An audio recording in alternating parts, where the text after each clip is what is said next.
Good morning दोस्तों, स्वागत है आज के क्लास में। दोस्तों आज हम लोग सिंप्लीफिकेशन करेंगे। सिंप्लीफिकेशन का एक पार्ट है, एक टाइप है मैथ, उसी को हम लोग करेंगे आज। ठीक है, जो कि एग्जाम में काफ़ी आता है और उसको करने में हमें दिक्कत होती है। तो दोस्तों इसका ही मैं एक सिंपल सा प्रोसेस, सिंपल सा ट्रिक बताऊंगा। सिर्फ हम लोग को इसमें क्वेश्चन को ऑब्जर्व करना है। इसी टाइप का क्वेश्चन हम लोग का 3 या 4 वैरायटी के रहते हैं, लेकिन मैं आपको तीनों चारों वैरायटी का हर किसी का करूंगा। लेकिन आज मैं उसी में से एक टाइप का करूंगा जिसको कि सबसे इंपॉर्टेंट है कि हम लोग को क्वेश्चन का ऑब्जर्व करना है। अगर क्वेश्चन का ऑब्जर्व कर लिए तो फिर आंसर विद इन सेकेंड में हम लोग का हो जाएगा। तो दोस्तों सबसे पहले मैं आपको 3 क्वेश्चन यहाँ पे लिख के रखा हूँ जो कि सेम टाइप का है। ठीक है, तो इसको हम लोग पहले देखते हैं। दोस्तों सबसे पहला क्वेश्चन देखते हैं क्या है। इसी टाइप का क्वेश्चन हम लोग हमेशा देखते ही हैं और इसको सॉल्व भी करते हैं, पर थोड़ा समय लग जाता है। तो इसको नॉर्मली हम लोग क्या करते हैं, नीचे से ऊपर की ओर सॉल्व करते हैं।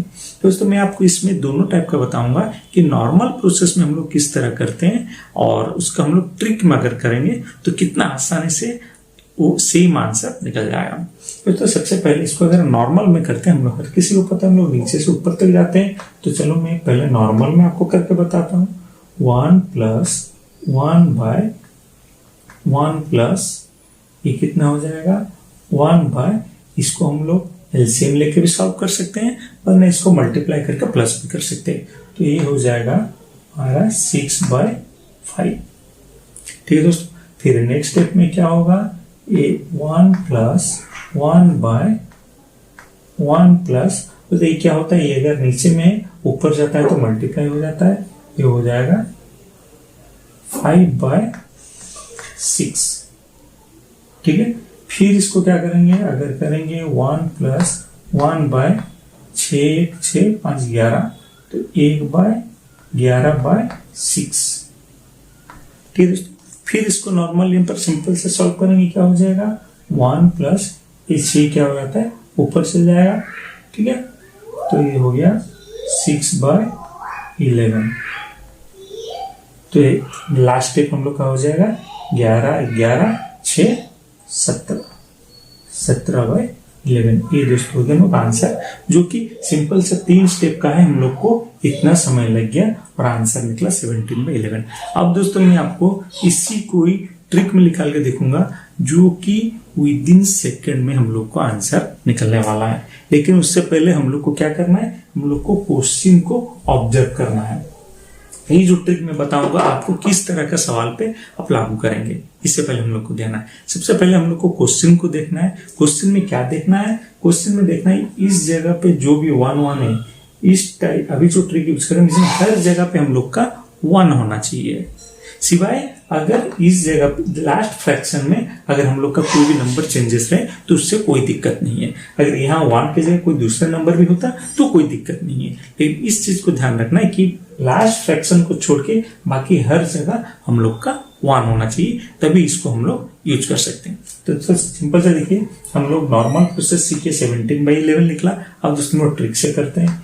ट्रिक में क्या करना है, सिंपल से लास्ट फ्रैक्शन हम लोग का क्या है 1/5, तो हम लोग ऊपर वाला पहले लिख देंगे, फिर नीचे वाला लिख देंगे। ठीक है, अब मैं बता दिया हूं इसको हम लोग कहाँ पे यूज करेंगे। हर जगह अगर 1 है तो फिर हम लोग को सिंपल से इसको ट्रिक में यूज कर लेना है। तो दोस्तों सबसे पहले देखना हम लोग का कितना स्टेप में का है मैथ है। तो 3 स्टेप का है, तो मतलब इस पे मैं 3 स्टेप करूंगा तो मेरा आंसर निकल जाएगा। तो दोस्तों सिंपल कुछ नहीं करना है, ये दोनों को प्लस कर देना है, फिर ये दोनों को प्लस कर देना है, फिर ये दोनों को प्लस कर देना है। तो दोस्तों ये स्टेप के बाद, मतलब ये दोनों के बाद मुझे और सिर्फ 3 स्टेप करना था। अब मैं 2 करने के बाद 3 स्टेप कर लिया, 1 2 3, अब मेरा आंसर रेडी। तो दोस्तों सिंपल से इसको क्या करना है, हम लोग को उल्टा लिख देना है, मतलब 17/11। दोस्तों यहाँ पे भी देखिए हम लोग 17/11 निकला था और यहाँ पे भी हम लोग का 17/11 निकला। तो दोस्तों बहुत ही सिंपल है। चलिए दोस्तों दूसरा करते हैं। दूसरे को मान के चलते हैं हम लोग, देखो सेम है, हम लोग का सिर्फ यहाँ पे 3 है, बाकी हम लोग कितना 4 स्टेप में हो करते हैं। चलिए दोस्तों आप लोग भी मेरे साथ करिए। क्या करना है, सिंपल सा 1 लिख लेंगे, फिर 3 लिख देंगे, फिर यहाँ पे हम लोग का कंडीशन अप्लाई है, हर जगह पे 1 है तो क्या करेंगे प्लस कर देंगे, फिर ये दोनों को प्लस कर देंगे, फिर ये दोनों को प्लस कर देंगे, फिर ये दोनों को प्लस कर देंगे। तो दोस्तों ये स्टेप के बाद हम लोग को 4 स्टेप करना था। अब हम लोग का ये स्टेप के बाद 1 2 3 4 स्टेप कंप्लीट हो गया है। अब इसको सिंपल सा उल्टे तरफ से लिख देना है, 18/11। ये हो गया हम लोग का आंसर।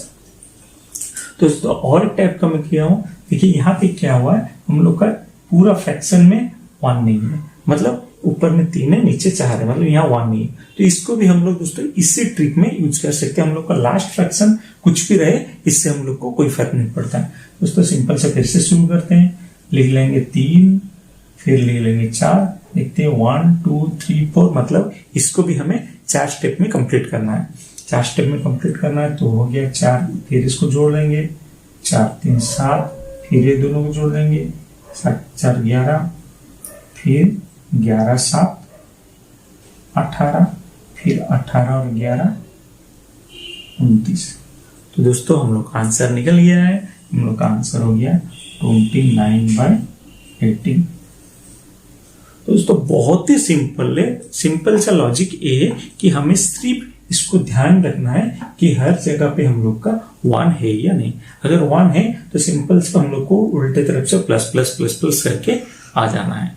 दोस्तों नेक्स्ट क्लास में मैं आपको बताऊंगा अगर इस जगह पे हम लोग का अगर कोई दूसरे डिजिट आता है या फिर यहाँ पे अगर कोई दूसरे डिजिट आता है तो फिर हम लोग उसको कैसे करें। तो दोस्तों अगर आपको वीडियो पसंद आए तो फिर आप इसको सब्सक्राइब कीजिए चैनल को, दोस्तों के साथ शेयर कीजिए और लाइक कीजिए कि नेक्स्ट वीडियो जब मैं इसी फ्रैक्शन का दूसरे टाइप का करूं तो आपके पास सबसे पहले पहुंच पाए। दोस्तों धन्यवाद।